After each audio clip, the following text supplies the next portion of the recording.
স্বাধীনতার সুর। আজ অলিতে গলিতে প্রতিটা মুখে স্বাধীনতার ওই সুর শোনা যায়। আচ্ছা, সত্যি কি আমরা স্বাধীন, নাকি সবটাই অভিনয় মাত্র? এই অভিনয়ে সবাই শ্রেষ্ঠ নায়ক নায়িকার পাঠ করছে। যে পুরুষ সংসার ও সমাজে নারীদেরকে বেঁধে রেখেছে, তারা কি আসলেই আমাদেরকে স্বাধীন করেছে? তারা কি আসলেই আমাদেরকে স্বাধীনতা দিয়েছে? আর আমরা নারীরাও সেই স্বাধীনতা আমরা পেয়েছি। পুরুষশাসিত সমাজকে না হয় বাদই দিলাম, আচ্ছা আমরা নারীরা কি কখনো নারীদের কথা ভেবে দেখি তারও যে কষ্ট হয়, সেই চার দেওয়ালের মধ্যে থাকতে তারও কষ্ট হয়, কখনো ভেবে দেখেছি? বিভিন্ন কুসংস্কারে তাকে আমরা বেঁধে রাখি, কখনো ভেবে দেখেছি যে তারও একটা স্বাধীন পরিবেশ দরকার হয়? আসলেই কি আমরা স্বাধীন? না, আমরা এখনও স্বাধীন হতে পারিনি। আমাদের হৃদয়ের মধ্যে থাকা সেই হিংসা থেকে আমরা এখনও বেরোতে পারিনি। আমাদের মধ্যে থাকা সেই রাগ থেকে নিজেকে এখনও স্বাধীন করতে পারিনি। আমাদের মধ্যে সেই অবগুণগুলো থেকে নিজেদেরকে স্বাধীন করতে পারিনি। আমাদের মধ্যে পরাধীনতা বাস করছে। হালেলুয়া!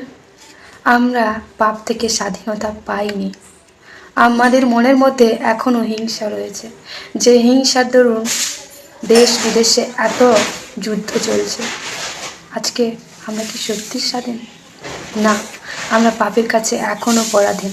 আমরা এখনও পাপের দাস হয়ে আছি। আমরা একটা মেয়েকে সেভাবে স্বাধীনতা দিতে পারি না যেভাবে সে স্বাধীনতা পেতে চায়। আমরা মুখেই বলি আমাদের দেশ স্বাধীন। হ্যাঁ, আমাদের দেশ স্বাধীন হয়েছে, কিন্তু সেই দেশে থাকা আমরা যে মানুষরা আদতেই কি স্বাধীন হতে পেরেছি? কারোর জন্য প্রেম নেই। আমরা নিজের হৃদয়কে পরিবর্তন করি। প্রভু যিশু আমাদের ধর্ম পরিবর্তন করে না, প্রভু যিশু আমাদের জীবন পরিবর্তন করে। কারণ তিনি আমাদের এই পাপ রাজ্য থেকে, সেই পরাধীনতা থেকে আমাদেরকে স্বাধীনতা দেওয়ার জন্য এই পৃথিবীতে এসেছিলেন। তাই আমরা সকলে আমাদের মনকে এই পাপের রাজ্য থেকে, এই পাপ প্রবৃত্তির স্বভাব থেকে আমরা মনকে ফেরাবো এবং আমরা আমাদের মধ্যে স্বাধীনতাকে লাভ করব, সম্পূর্ণরূপে স্বাধীনতাকে লাভ করব।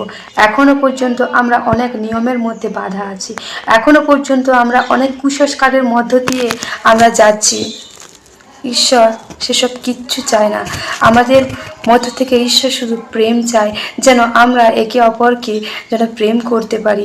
নিজেদেরকে যেমন প্রেম করি, আমরা যেন সেই প্রতিবেশীকেও প্রেম করতে পারি।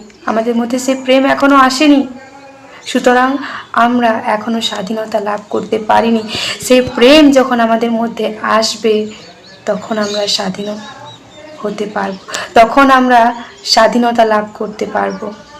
তাই আসুন প্রিয়, একে অপরের জন্য হিংসা নয়, একে অপরের জন্য রাজনীতি নয়, আজকে আমাদের হৃদয়ে প্রেমকে সঞ্চালন করতে হবে। কি প্রেম? ঈশ্বরীয় প্রেমকে আজকে আনতে হবে। কারণ যখন আমাদের মধ্যে ঈশ্বরীয় প্রেম আসবে, ঈশ্বরের সেই জ্ঞান আসবে, তাহলে আমরা সেই প্রত্যেকটা যুদ্ধ থেকে বিরত হতে পারবো। আজকে দেশে দেশে এত কেন যুদ্ধ হচ্ছে? কারণ আমাদের মধ্যে সে প্রেম খুঁজে পাওয়া যাচ্ছে না। আর সেই প্রেম ঈশ্বর আমাদেরকে দিতে চান।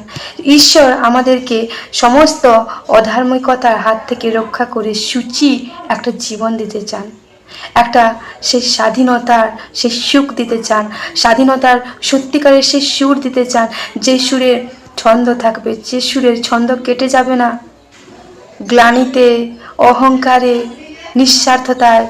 আমাদের সেই প্রেমকে রাখতে হবে, সেই নিঃস্বার্থভাবে আমাদের প্রেম করতে হবে। আসুন আমরা ঈশ্বরের কাছে প্রার্থনা করি সেই প্রেমের জন্য, সেই প্রেমকে পাওয়ার জন্য। কারণ ঈশ্বর একমাত্র সেই প্রেম আমাদের মধ্যে দিতে পারে, আর কোনো ব্যক্তি আমাদেরকে সেই প্রেম শেখাতে পারে না। কারণ উনি আমাদেরকে প্রেম করে নিজের জীবনকে ক্রুশে সে তুলে দিয়েছেন, নিজের শরীরকে সে ক্রুশে তুলে দিয়েছেন। হালেলুয়া! ঈশ্বর তার আপন বাক্যে প্রত্যেককে আশীর্বাদ করুন। আমেন।